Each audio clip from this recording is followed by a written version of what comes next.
Uber has been under fire quite a bit recently when it comes to harassment, bullying, and discrimination.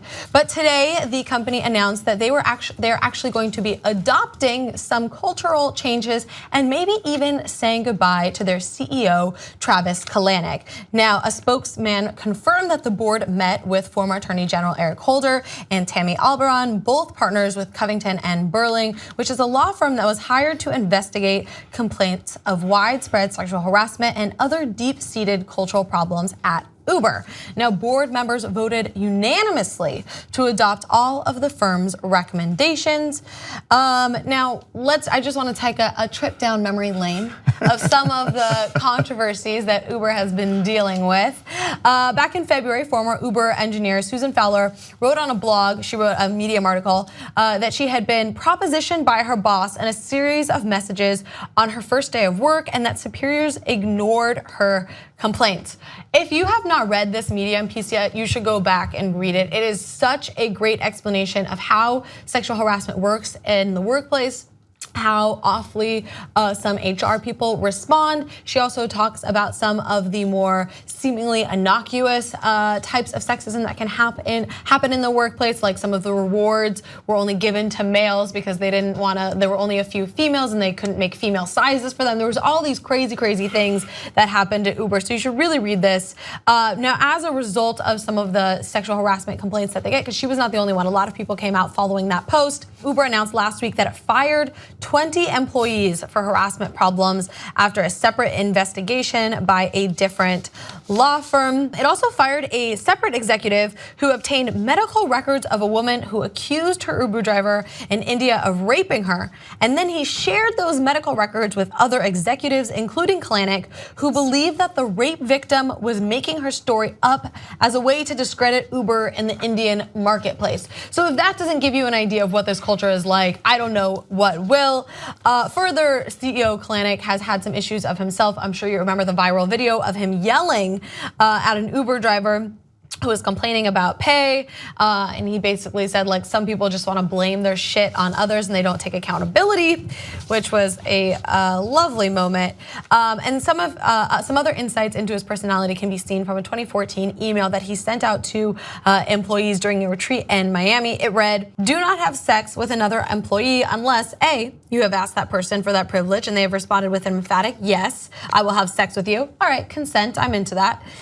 B, the two or more of you who do not work in the same chain of command." Then he says, yes, that means that Travis will be celibate on this trip. Hashtag CEO life, hashtag FML.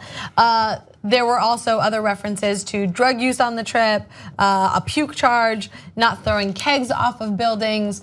So clearly Uber has a culture problem. They're working to fix that. The board has approved the changes that the law firm recommended. There's no word whether or not Kalanick will be leaving. He talked about before all of this happened that he might consider taking a leave of absence. His mother recently passed, so he might want to take a leave of absence there. I think there's some other reasons that he might consider taking a leave of absence. What do you guys think about this? It's interesting to me. How long has Uber been around? Like how many? Not very long. Yeah, and back in 2014, they only had 400 employees, and now they have nearly 9,000 workers. Right, so a couple of years. How do you already have deep-seated cultural issues? So when we talk about places like Fox News, we tend to blame the issues of sexual harassment on these kind of cultural norms that are entrenched in a particular generation of sexism, right?